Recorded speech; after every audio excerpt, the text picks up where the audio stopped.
சங்கம் இருந்திருந்தா இன்னைக்கு மஞ்சள் கொள்ளையில நடந்த கலவரத்திற்கும், பரங்கிப்பேட்டையில நம்ம பாமக நிர்வாகி அந்த பெண்ணுக்கு நடந்த அநீதிக்கும், கிருஷ்ணகிரியில நடந்த அந்த இளைஞருக்கான அநீதிக்கும், இன்னைக்கு ராணிப்பேட்டையில நம்ம பையன் ஒருத்தனை எரிச்சு கொண்டு அந்த அநீதிக்கும் மிகப்பெரிய போராட்டம் தமிழ்நாடு முழுக்க வெடித்திருக்கும். இதுக்கு சட்ட ரீதியா ஒரு மிகப்பெரிய எதிரடி கொடுத்துருப்பாங்க. அது நடக்கலன்னும் போதே உங்களுக்கு தெரியல வன்னியர் சங்கம் இயங்குகிறதா இல்ல யாருடைய கைப்பாவையா இருக்கு அப்படின்றது.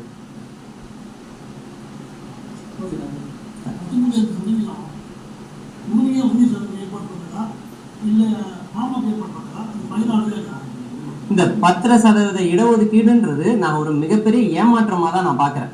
அவசரமா ஒரு நிதியை வந்து ஏற்றப்படுறது ஏற்புடைய விஷயம் இல்லை. இதே திமுக அரசுல இவர்கள் இருந்தப்போ 20% இடஒதுக்கீடு கொடுத்திருக்காங்க. இன்னும் சொல்ல போனா அருந்ததிய மக்களுக்கும் சரி, இஸ்லாமிய மக்களுக்கும் சரி தனி இடஒதுக்கீடு கொடுத்திருக்காங்க. அதே போல் எங்களுக்கும் இந்த 10% இடஒதுக்கீடுன்றது இல்லை, 13 இல்ல 14% இடஒதுக்கீடு நாங்க எதிர்பார்க்கிறோம். மாவீரன் மஞ்சள் படை எதிர்பார்க்கிறோம். எங்களுக்கு ஜாதிவாரி கணக்கெடுப்பு எடுத்து அதற்கு உரிய இடஒதுக்கீடு வேண்டும் என்பதை கூடிய விரைவில் முதல்வரை பார்த்து நாங்க வலியுறுத்துவோம். இவர்கள் எதிர்ப்பு அரசியல் நாங்க பண்ணல. எங்க சமூகத்தை சலசலப்பை உண்டாக்குறாங்கன்னு 40 ஆண்டு கால அரசியல் வாழ்க்கையை பார்த்தவர் இன்னைக்கு 4 வருஷமா அமைப்பு நடத்த என்ன பார்த்து பயப்படுறாங்கன்றதான் இதை நான் பாக்குறேன். அப்படிதான் நான் அதை பாக்குறேன். இந்த காலமா அரசியல் பண்ண ஒரு தலைவர் வந்து பயந்து இந்த சலசலப்பை உருவாக்குறாருன்னும் போது இதுவே எனக்கு ஒரு முதல் வெற்றி தான்.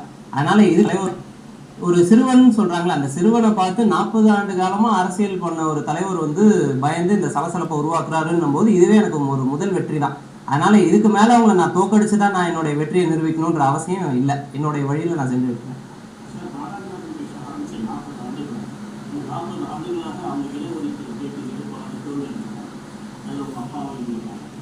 இந்த சமூகத்தை சீர்திருத்துவது, இந்த சமூகத்திற்கான இடஒதுக்கீடு, அதாவது இப்ப பாமக வந்து 10% இடஒதுக்கீடு, காடுவெட்டியார் அவர்கள் வந்து 20% இடஒதுக்கீடு கேட்டு போராடிவார்.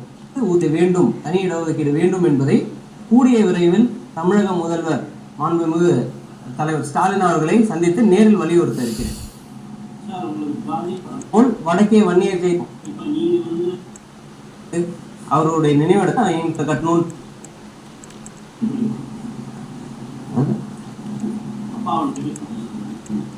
வந்து பாமகவோ இல்ல வன்னியர் சங்கமோ அப்படின்ற ஒரு சின்ன வட்டாரத்துக்குள்ள நாங்க குறுக்க விரும்பல.